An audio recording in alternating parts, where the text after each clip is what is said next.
Hmm. Um, hello, good afternoon. This video is part of a, maybe, I don't know, 5, 4, 3, 2, 1 part series on my daily vlogs. Um,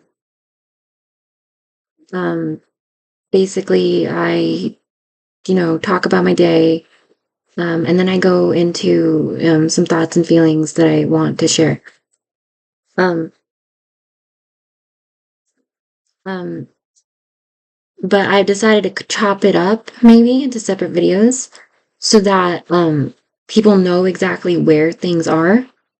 And maybe I can sort of contain each thought and feeling in that particular video. Um, for this daily vlog, I think this is the third video of the daily vlog. I'm sorry, my voice is kind of hoarse.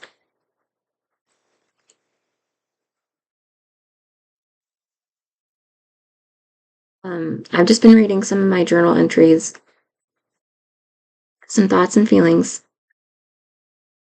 Um, I tend to talk about lots of things. Um, I have another journal entry that I recently thought.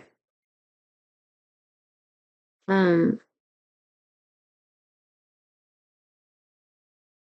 so I was having a lot of thoughts about society and how cold and callous and cruel it is because I have been personally affected by it, and I've paid an unbelievable price um, for some of the iniquities of society, or at least my social environment. Um, Let me just try to get into. Um, let's start with the concept of honesty. Let's start there. Okay, honesty. Um, I was having a conversation with a friend about. I'm sorry. It's just I've been talking for like 2 hours now, so my voice is like just destroyed. Um, I was having a conversation with a friend about the concept of honesty, why it's so hard and why it's important. Um, and I started um I started going into a discussion of society and like how society works, which is that so I am someone who okay, you know what? Honesty. That's where I said we'll start, but let's start with this, okay? Um I am someone who has had absolutely no support ever in their life. Um, and that has caused significant strain on me as a person. And I think eventually at some point, I began to view people not as not people, but I think at some point I began to view people as resources to be used. And I think this is especially common if you're a female. Um, it's the reason that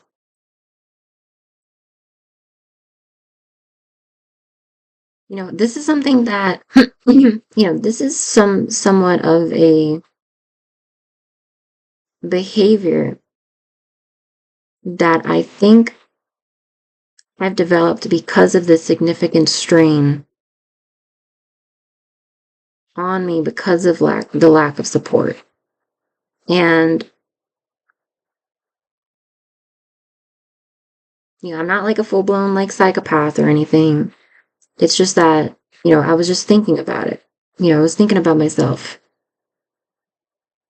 I was taking a good look at myself and who I am. And I think that this is actually quite normal. But it began to bother me because I just don't want to do it anymore. I want to view people as people and not just resources to be used. Well, not just that, but, I want to view them less as resources and actually view them as people. But I think that it's very common nowadays to use people and view them as resources. I mean, how normal is it? Right? I mean, um, our society kind of, rewards that though, doesn't it? And that's kind of where I'm getting into is,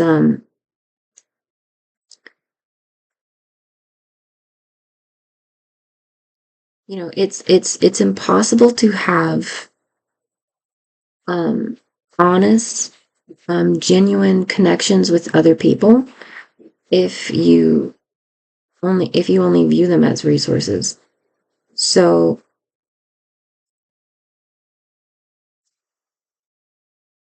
um, that's why I started to think about the concept to begin with. Um, but I was having a discussion with my friend about this, um, which is that, to some degree, people in society treat themselves as resources, is kind of what I was saying. Um, is that so there seems to be this sort of, from my observation, in human mammalian life, is that there seems, human grouping seems to have some kind of social screening system. There seems to be like this sort of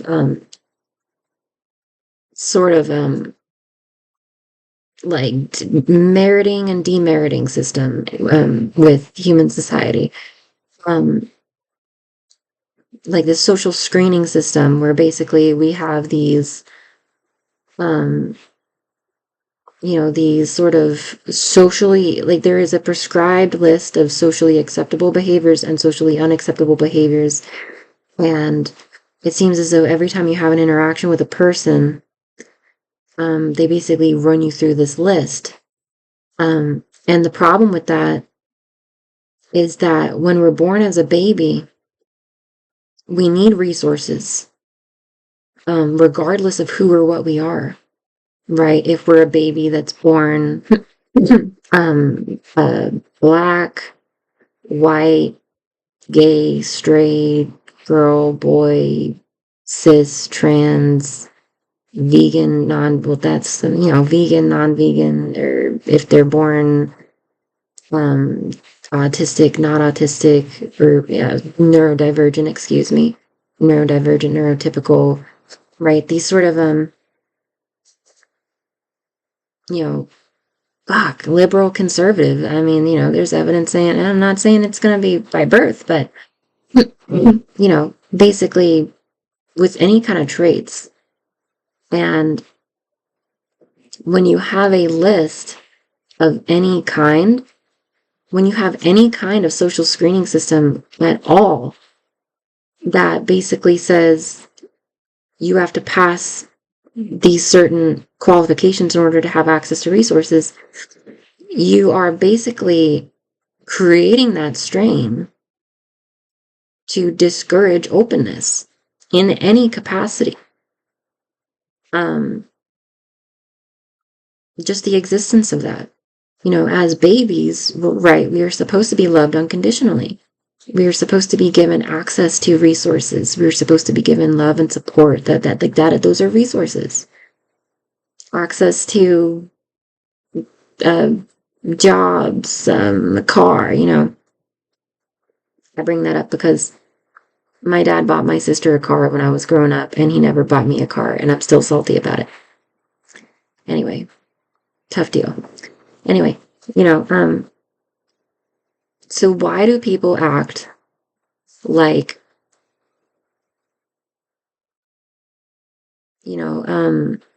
like that, seeing people as resources to be used? I'm sorry, I get very anxious about my hair when I'm on camera. As if it's some kind of um, moral failing, right? That's generally the narrative that we have.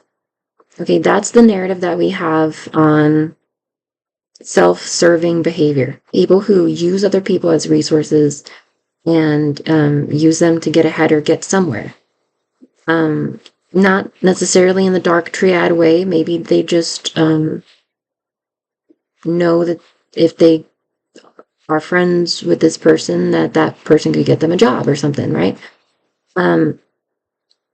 Why do we view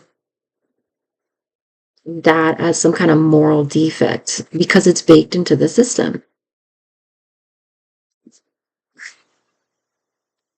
I mean, if you have any kind of social screening system whatsoever, where basically there are socially approved behaviors and socially unapproved behaviors, and we will not accept you into the group or accept you among us as one of us. We will not claim you if you do not fit these. What you're doing is you're discouraging honesty and basically turning yourself into nothing but a resource. You're basically saying who you are doesn't matter. It's, do you have what I want, what I'm asking for, these list of skills and qualifications and whatnot. And so you're basically sort of telling someone to some extent, if you were to effectively just annihilate your socially unacceptable behaviors and bolster your socially acceptable behaviors, or the behaviors that I want to see, I'll give you whatever you want. And it's kind of it's like I would be treating myself like I am nothing but a resource. I would be creating that pressure on that person to conform to my demands. And I was basically explaining to my friend that this is kind of a form of soft violence. Okay. We tend to think of violence as this concept of, I'm doing something to you. I have a hammer, I hit you. Hammer, hit, you got hit. I did a thing.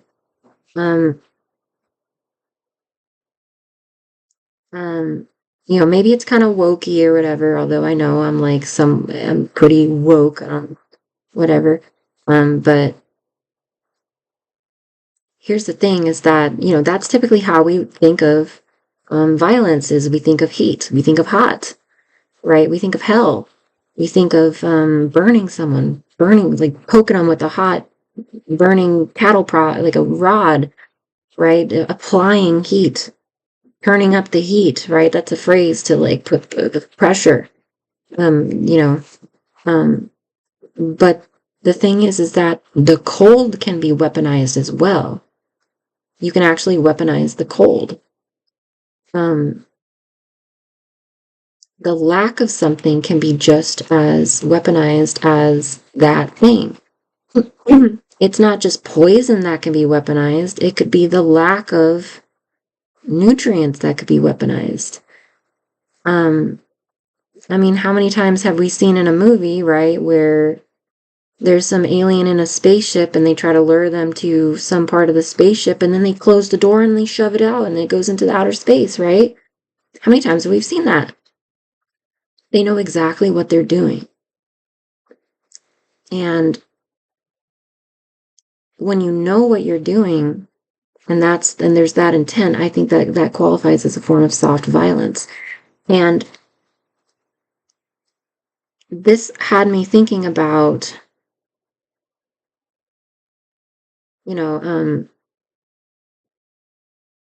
the way societies regulate themselves. The way that they apply pressures, shame, guilt, fear, whatever. I don't remember exactly all four. I think it's four, maybe it's just three. In order to produce members of society that society wants, right? I mean, you might say it's to produce members that are functioning members of society. But what society, right? I mean, the Epstein Society? I mean, I think we can all agree that, you know, um, a pedophile society probably, yeah, if it creates functioning members of that social group, um, you're right, it's create a functional member of that society. But the question is, what kind of society, right? And that goes into my next journal entry, is that um,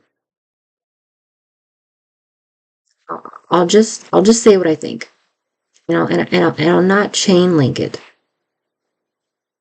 I'm just gonna say what I wrote. This next comment has to do with trans people and homeless people.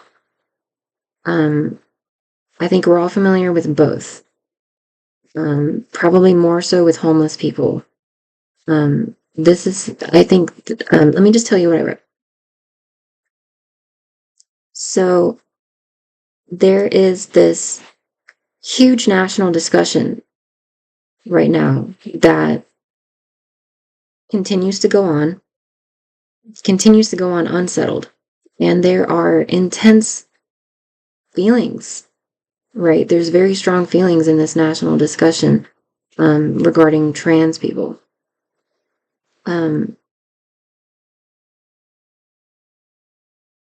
Lots of people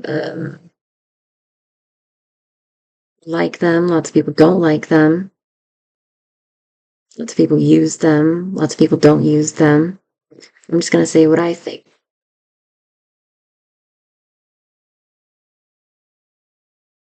The only reason that people do not like trans people in this society is because they do not want to take responsibility for them. That's my take. That's my hot take. They don't claim them. They don't want to take responsibility for them. Whether you believe that someone's internal neurological, like spiritual, personal, emotional, mental, gendered identity is something that you accept personally or not. Even if, let's say, let's say that you think that there's something wrong with them or something.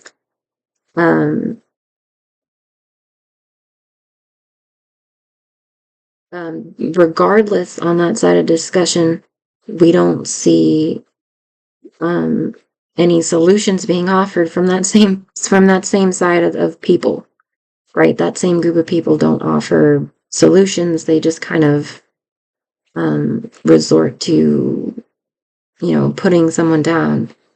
And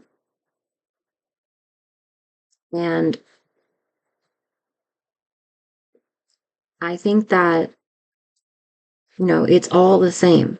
That the only reason that people do not like them is that because they don't want to take responsibility for them.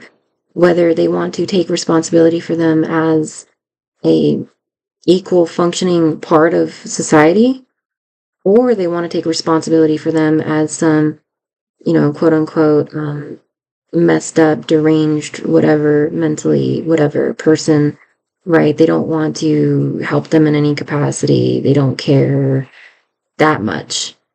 The simple fact is that they don't want to take responsibility for them, and so that there is a justification for that after the fact. It's not, again, it's not anything that they say is actually something that they arrived at post-belief. Basically, they are lazy and cold and cruel and uncaring, and they don't want that emotional burden. They don't want that. They don't want to even think about it. They don't want to process it in a very deep, productive way. They just don't want to take responsibility for that thought. They don't want to take responsibility for the full weight of that concept. They don't want to claim those people. And so all this talk and the national discussion about it is just a justification for the fact that they don't want to do it. And it's the same with homeless people, right? Trans people are socially homeless. But with homeless people, it's even more obvious. If our society was built around helping homeless people, we wouldn't have homeless people. So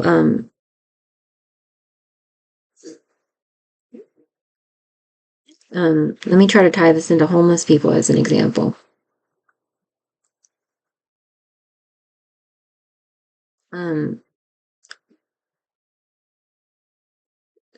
We hear a lot of things about homeless people, about how they, I'm sorry, let me just fix.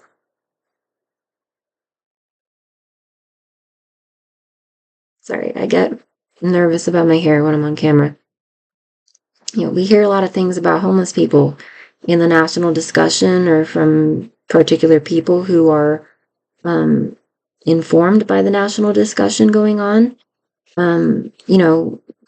There's sentiments that regard homeless people as lazy, drug addicted, mental health issues, poor work ethic, things like that. I think that that's all bullshit. That's my opinion, is that people shine a spotlight. Even if you're right, okay, that homeless people by and large have a poor work ethic. Homeless people by and large are untrustworthy. Homeless people by and large betrayed someone somewhere in society that was a node of resources, and that's why they're there, is that they did not cultivate healthy relationships, and so they're actually bad people that are just being punished rightfully. Even if all of that is true, entirely majority or minority, if all of that is true, even if all of that is true, I think that that is just conveniently discovered or sort of conveniently focused on because society doesn't want to claim them. Society doesn't want to take responsibility for them, as if that they were any other member of society, right? Any other member of society, right? If they were, like, we got to protect our doctors, okay? We got to protect our teachers. We got to protect our mothers. We got to protect our fathers. We got to protect our firemen, our police. God bless the troops, some class of people, right? The farmers. We would take care of that group of people if they were in need. At least there would be a social discussion centered around taking care of that person, but not for homeless people, or trans people, like I mentioned earlier. I think that the focus, the spotlight, the magnifying glass is being put on the moral character of homeless people.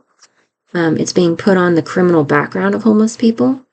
And it's being put on the mental health state of homeless people entirely to avoid fucking taking care of the problem. Because people don't want to take responsibility for that person. There is the belief, and then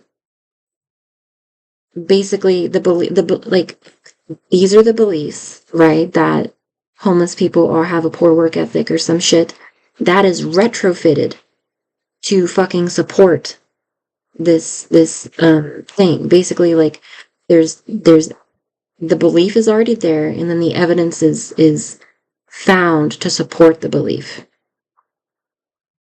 as opposed to the normal scientific method, the healthy scientific method, the rational brain, the way that a person should be thinking without prejudice, is that we should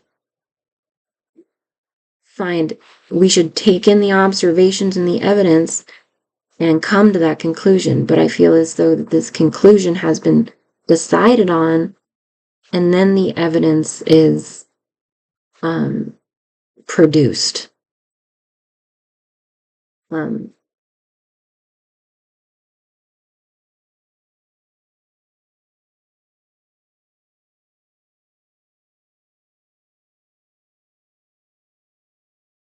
okay, I'm sorry for that break. Now we're back to picking up where I just left off. I'll probably cut this in the editing so that it's not so harsh and obvious.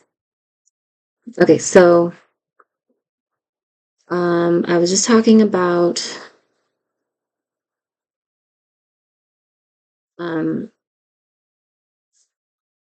society not caring, weaponized. I was talking about weaponized cold.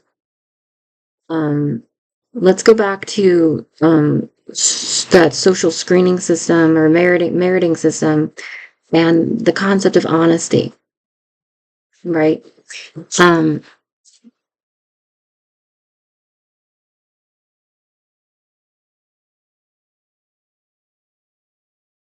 um,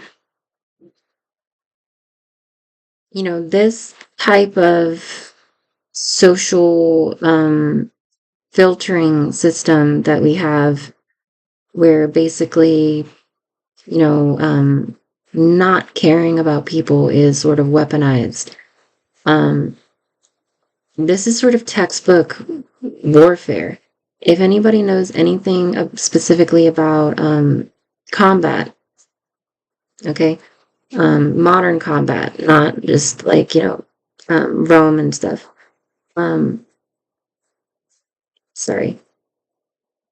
Um, so in combat, I'm sorry. So in armed combat, in armed modern combat, um, let's say for example you have an open field and the enemy is dug in a trench. Well, let me just say that combat is actually a science. I feel as though a lot of people don't understand that combat is actually sort of a dance. It's not just always like some sort of chaotic sort of chaos, and ultimately, I mean, I guess it is, but there is a lot of theory. There is like combat theory, and so often, if you can't annihilate your enemy, you have to gain some kind of advantage. There's this thing called like the fatal funnel, which is basically where you sort of leave an enemy no other option but to take a particular path. And that path is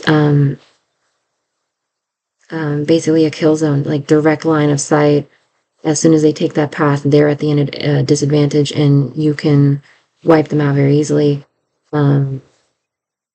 Let's say, for example, you have an open field and the enemy is dug out in a trench and you cannot see them. Okay, and you cannot,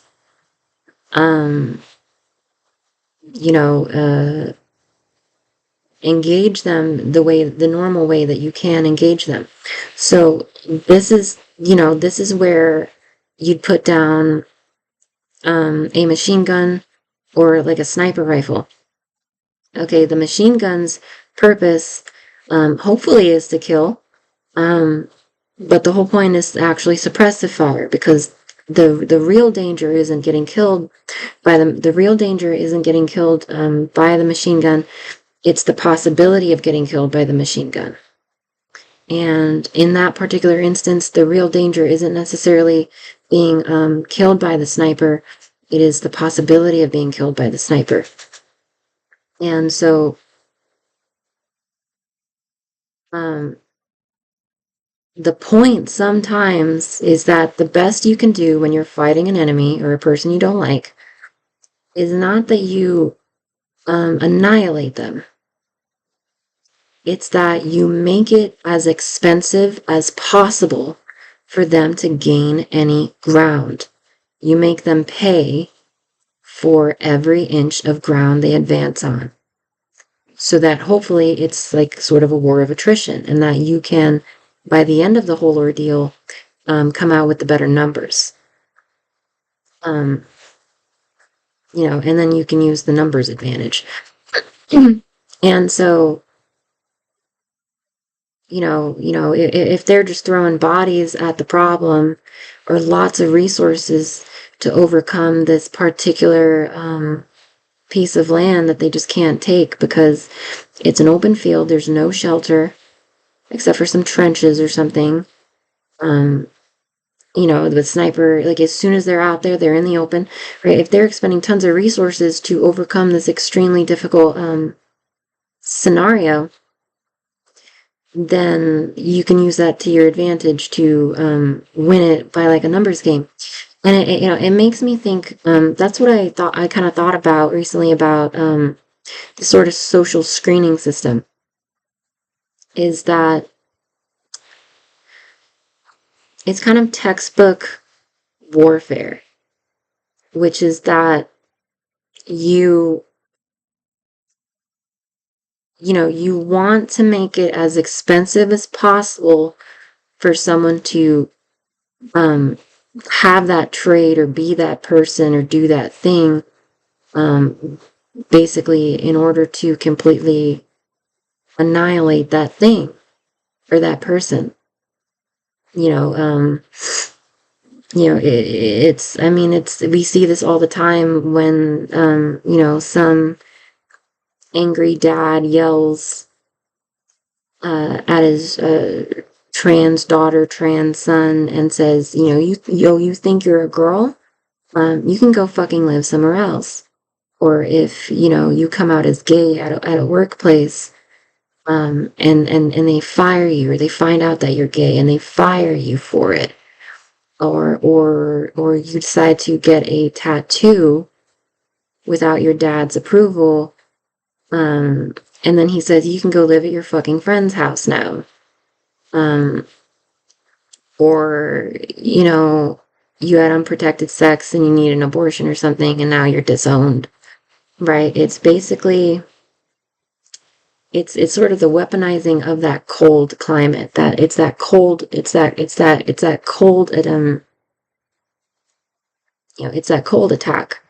and people often say that, no, it's nothing personal. It's not some kind of it's not some kind of cold thing, but nonetheless it has that effect. They say, oh no, it just makes me uncomfortable, so I don't want it around me, I don't want it in my house, I don't want to accept it. But that is, again, still sort of a weapon, right? That excuse can be a weapon to basically annihilate it, conveniently.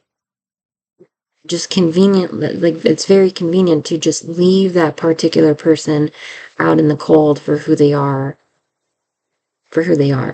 right? And so, it goes back to that sort of social screening system that I mentioned early. And the concept of honesty comes in here. So if you have a social screening system where like of any kind, where you punish and reward based on certain desirable traits and qualities, and everyone is basically measured by those traits and qualities. Um, right. You you you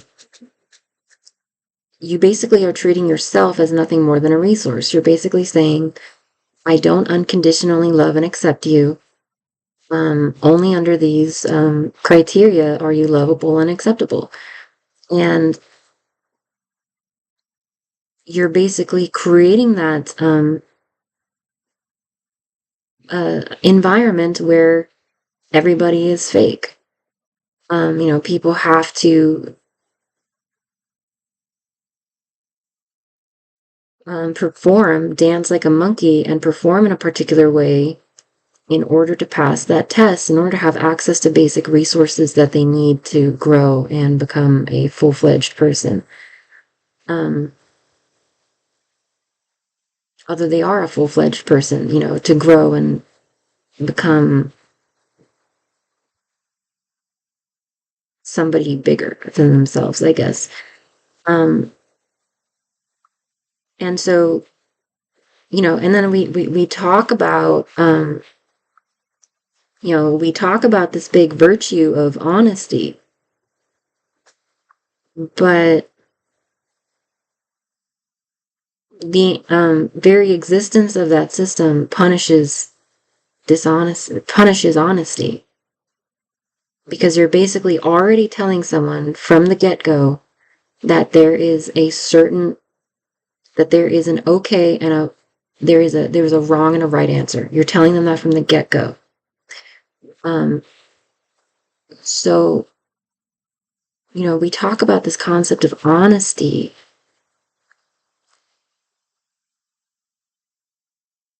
but if honesty is punished, is it possible to be honest?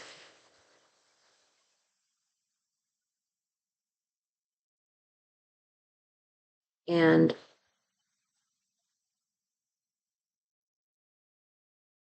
is it possible to live free?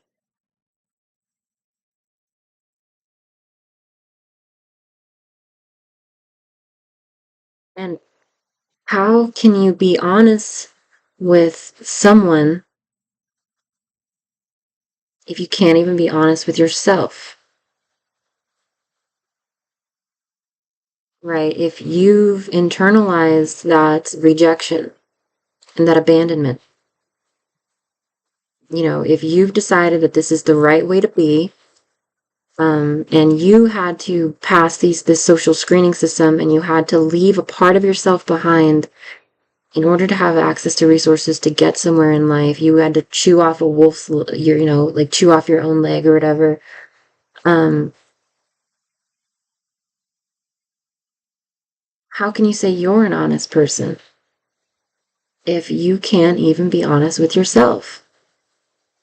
If you now think that leaving behind a part of yourself is totally fine and healthy, and you refuse to acknowledge that part of yourself, and you try to kill that part of yourself, is that honesty?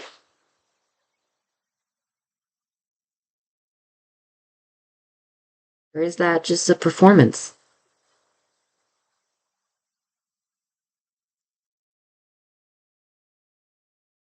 This video is already 45 minutes long, but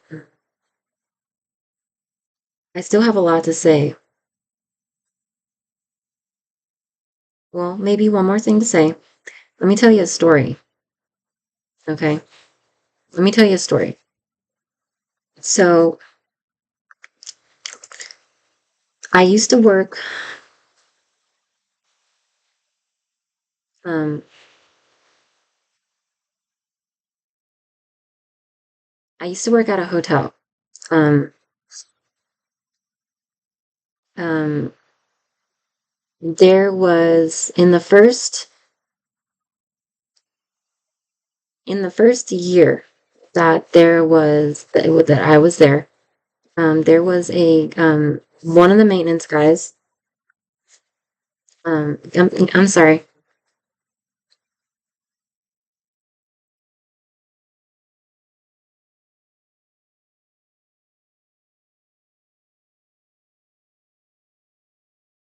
As soon as my hair grows, I won't be dealing with this, like, nonsense, this bullshit.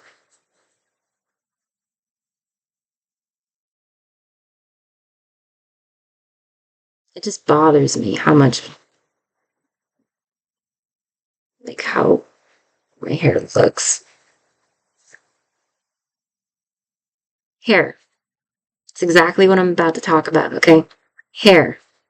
So, at the hotel, at the hotel that I worked at, there was a guy who was on the maintenance team. Um, he, um, he was always a very, um, he always came across as a very stressed out and high anxiety type of guy. Um, he was kind of short. He was actually, I think, shorter than me by like an inch, and I'm like 5'6", maybe. I don't know. Um, so he was a little short, and he had black hair. He was Hispanic, um, and he was young. You know, um, very bright skin complexion, um, and very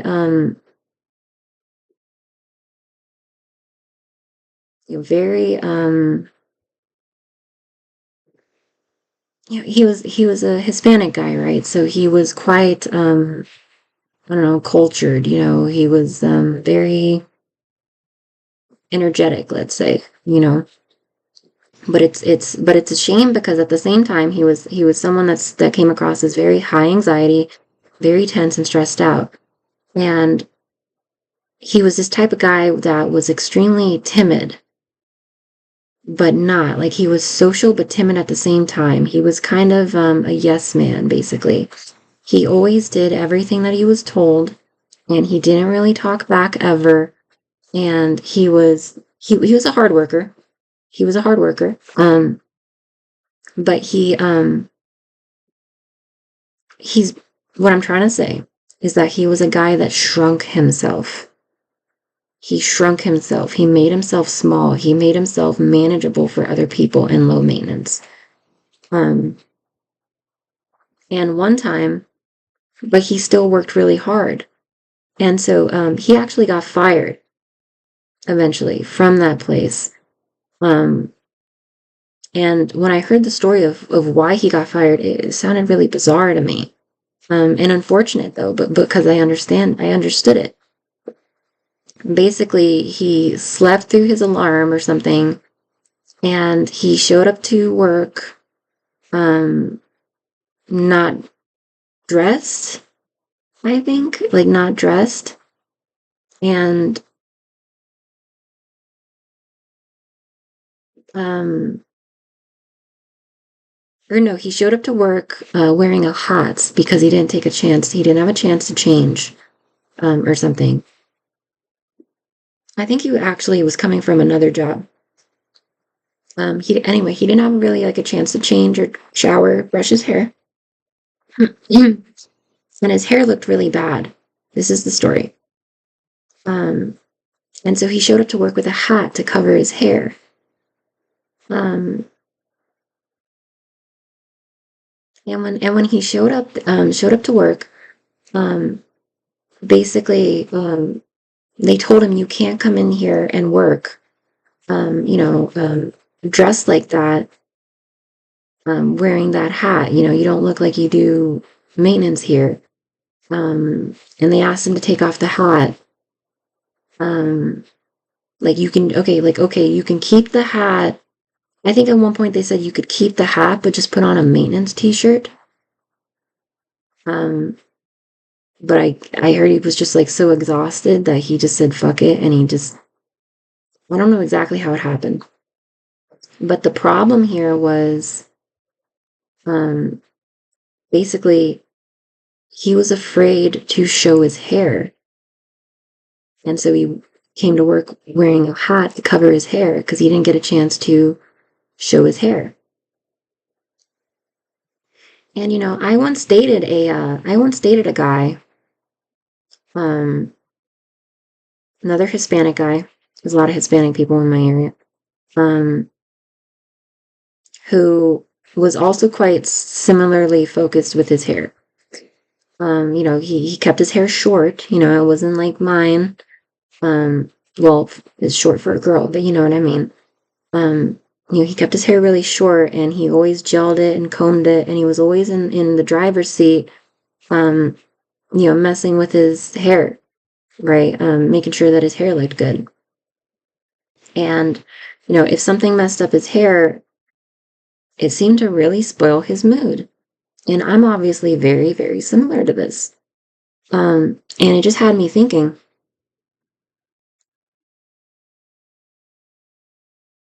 the importance of our appearance in the social screening system, right? So obviously the truth does obviously not matter to the social screening system. Honesty does not matter to the social screening system. Right? Because there are a sort of prescribed things that you have to fit in order to be accepted and have access to resources. And then it goes back to the cold. So what if we don't get those resources? What happens to us? We are left out in the cold. We are left out in that social chaos. It could be social chaos, or it could be literally physical cold. And so the thing about our appearance, sometimes it's not just showing off, it's that it protects us. Because he was a sweet guy, is the thing. He was a very, very sweet guy. But he always shrank himself and made himself small. And I noticed that the guy that I was dating, when his hair was not right, he also was just like despondent. Like he didn't want to talk, he didn't want to do anything, he didn't want to go anywhere. And I think it has to do with that. It's the protection. We know that if we look a certain way, we can pass that social screening system, and then we won't be left out in the cold, because no one wants to be that. Nobody wants to be the homeless person. Nobody wants to be that loser who is left out in the cold. That fool looking stupid, right? The person that looks stupid, right? No one wants to be that person, right? Because we know what happens to that person, right? They get publicly humiliated for fun and entertainment. Nobody wants to be Chris Chan. Nobody wants to be the person caught with their pants down. Nobody wants to feel exposed. That's scary, to feel exposed. It makes us feel vulnerable. Because feeling exposed means that we can be hurt. So the greatest fear is to be put in that inferior position, that inferior status. It puts us at risk of harm.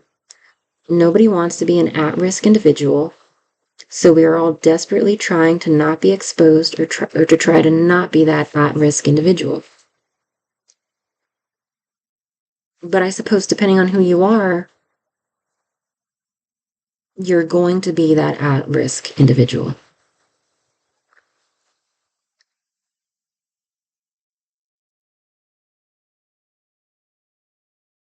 And maybe nothing you do can ever change that. Simply because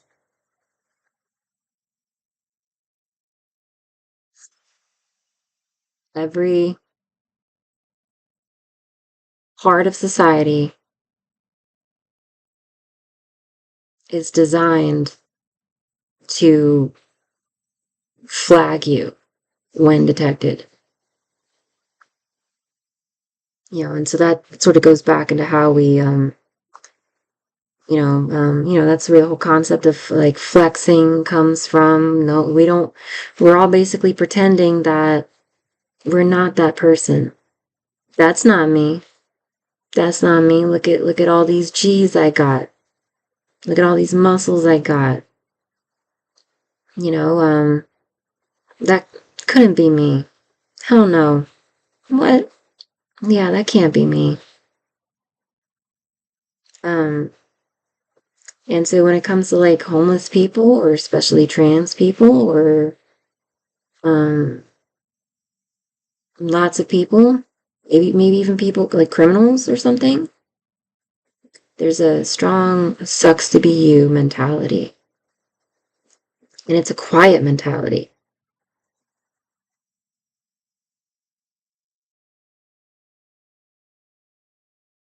Navigating an intensely scrutinizing social landscape can really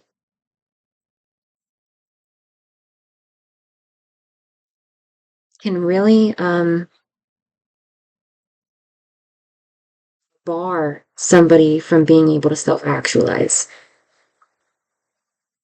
Self-actualization is very important. It's for a person's needs. Um, and if someone cannot self-actualize, that is the source of resentment. And if we cultivate a culture that prevents people from self-actualizing, we are cultivating a culture of resentment. And if we cultivate resentment, we grow hatred, and hatred grows violence. We are destroying our own society by cultivating an intensely scrutinizing society because we are preventing people from self-actualizing. We're making it as difficult as possible. And when people cannot self-actualize, that's the source of resentment. That's how resentment starts. They start looking at other people who have self-actualized, right? They start feeling left behind, you know? I mean, it sort of goes, makes me think of like the left behind theory, right? Left behind theory. Um, for the past like decade or two, actually, um, we have this extreme stratification, this partitioning, really. It's a partitioning of America and American social power. Um, exactly what I'm talking about, right? It's the polarization of sentiment and values between um, old-fashioned America and like the rural America and the cities. Um, I remember when I was growing up during the Obama administration, um, there was this big sort of left behind theory going on that I think still seems to run rampant and plays a major influence in today's national discussion and discussion about everything, is that, and that's a different discussion. That's a different discussion that I think is very complex, because you sort of have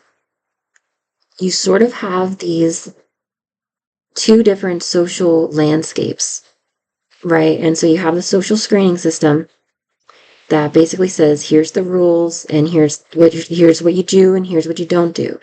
And so you have a group of people who are basically living in the countryside and living maybe, not in the cities or whatever, basically you have the one group of people who are living by a different um, rule book, right? They have that social landscape to navigate.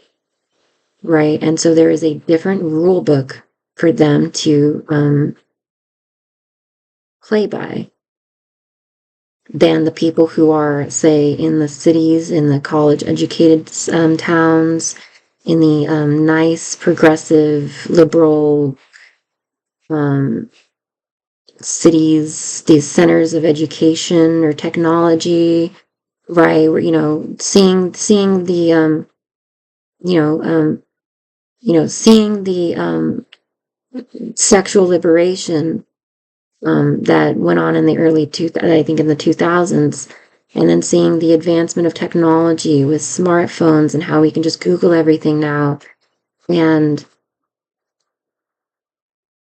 you know, not needing to change my own tire because I have like AAA to do it for me, or not needing to be self-reliant, right? Different rule book, right? Different rule book, right? So different behaviors are sort of um, selected for in those different social landscapes. And so when you have one group of people who are playing by this rule book, and they feel as though they're playing by this rule book and they're holding very strongly to this rule book that says they can't do this, they can't do that, they can't do this, they can't do that, and they have to do this, they have to do that, they have to do this, they have to do that, they have to do this, they have to do that. Are they this enough? Are they that enough? Are they this enough? Are they that enough? Do they have evidence of this? Do they have evidence of this? Do they find a single pill of weakness in them that they have to purge from themselves? When people hold strongly and hold faith to that rule book and they don't get ahead, it builds resentment, right? When one group of people are playing by some rule book, and this could take place in any capacity, right? You could be an individual, right, who grows up in a particular family, in a particular neighborhood, and you go to the same school as someone else who grows up in a different family, in a different neighborhood. They have a different social landscape that they are meeting you on than you. And so if you perceive that, you are not getting anywhere, but you're holding to your rule book, and they're holding to their rule book, but they don't have, they don't have to live by the same rules as you because they have a different rule book, and they're getting somewhere. They're able to self-actualize. It creates that hostility. There you go. That's where the hostility starts. The resentment. You look at someone and you have to understand they're living by a different rule book. But they have managed to self-actualize. Whereas you're just being stagnant.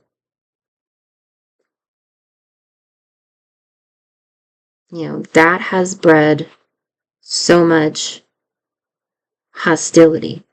So now you look at this person and you think this person is, you just hate this person. And that's the thing, is this person has never done anything to you. This person's never done anything wrong to you, but you already don't like this person. Why?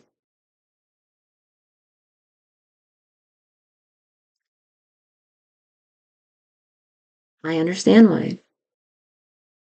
It's because you're obeying this rule book that is not working out for you, and they don't have to obey that rule book. They play by their own rules.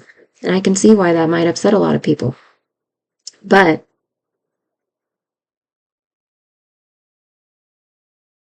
I think it brings into question the rule book. Right? It brings into question the rule book.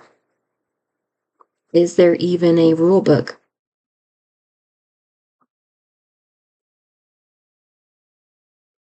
Maybe there's no reason to actually get hostile because your allegiance to any rule book maybe is not real. Perhaps there is no rule book. Perhaps it is just arbitrary.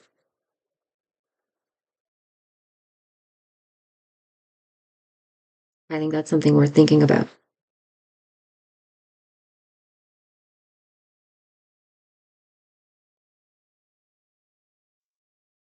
Perhaps I'll leave you with this one thought, because this is exactly probably the crux of it for me.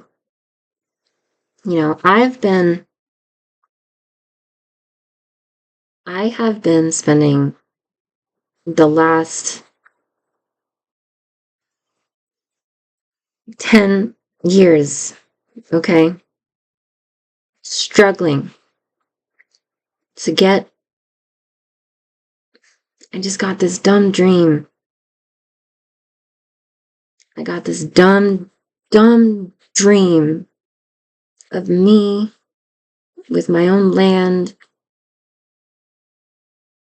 and a house, grow my own food, my own water, and I have some animals, and,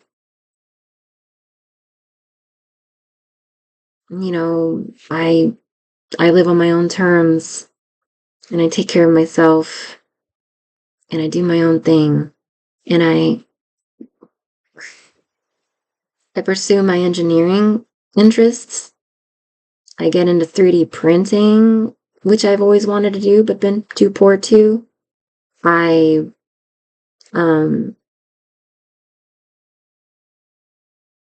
you know, I I go swimming if I feel like it, and I have this, and I'm free. I have this dumb dream, and I've been trying to get not ahead of anyone else in society, but I've been trying to just, if I could just get this dream,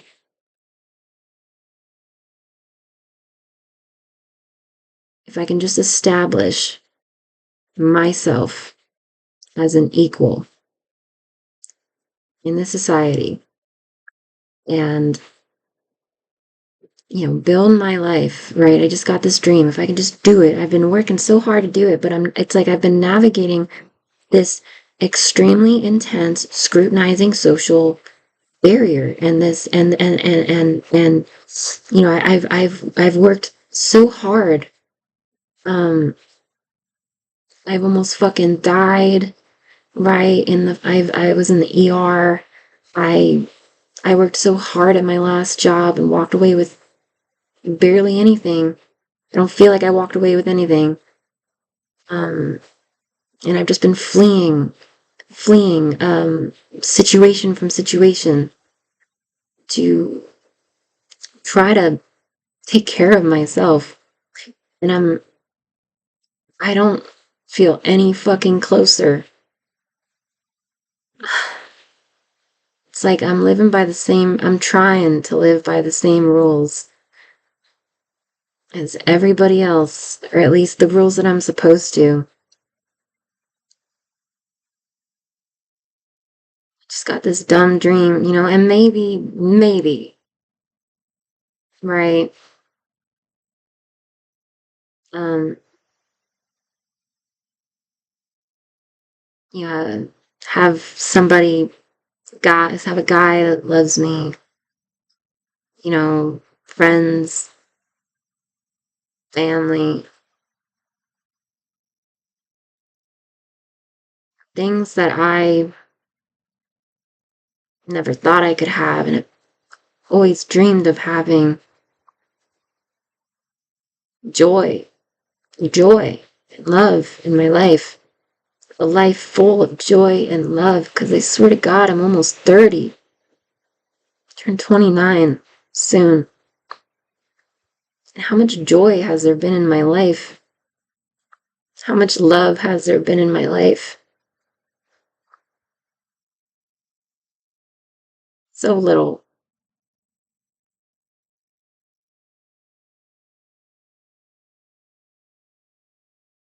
I don't want to be resentful.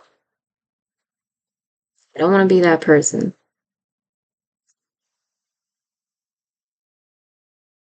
And the reason, but the reason that I keep feeling hurt is that I'm basically working by this sort of system, this sort of religious indoctrination that has been forced upon me. The reason I keep feeling hurt is that I'm basically thinking to myself that if I don't have it, I don't deserve it. You get what you deserve. That there is some kind of person in charge who rewards and punishes behavior, like good and bad behavior. And I just keep thinking, like, if I just hold out and I maintain my virtue, that someone's going to reward me. And that if I haven't received it yet, that I must not be worthy of it yet. And I'm so hurt because if you operate with that system,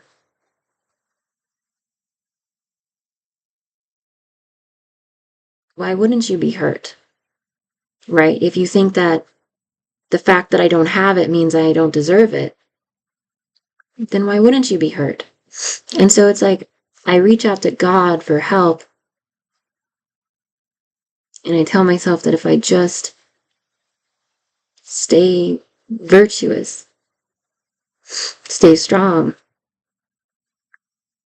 that I will get there. But I'm nowhere close.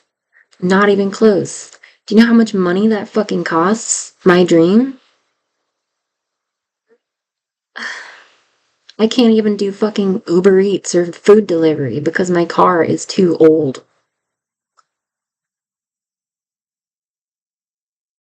So why wouldn't I be hurt? I've just been through so much and I don't feel any closer. And it's like, what was all of it for? It's all I keep thinking. What was all of it for? All that pain. That's probably, I think that's how a lot of people feel. Right?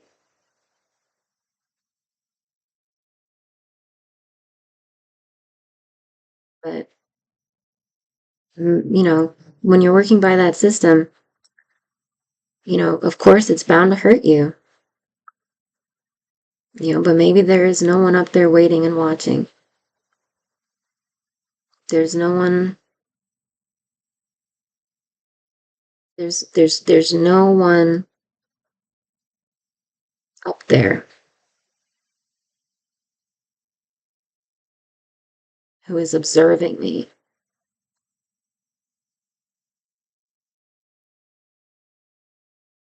and can see my sacrifice. Maybe that's just the truth.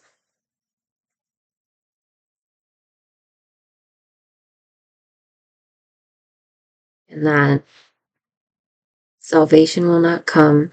There is no God. I am my own salvation. I suppose it gives the power back to me. Right?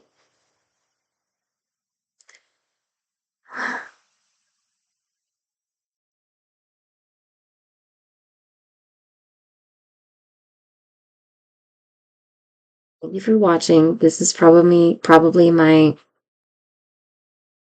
I guess this is probably my longest video so far. Um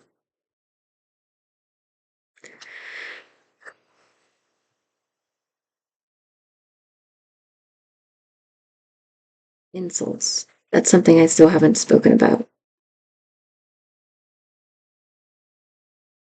Perhaps that'll be a different video. Is insults. My thoughts on insults. Insults, not incels. If I don't know if I'm enunciate very good. Okay. So thank you for being here and there is an ant. thank you for being here and, you know, listening to my vlog diary. Um, Let me know in the comments if you relate to anything that I'm saying. All right. Bye, you guys.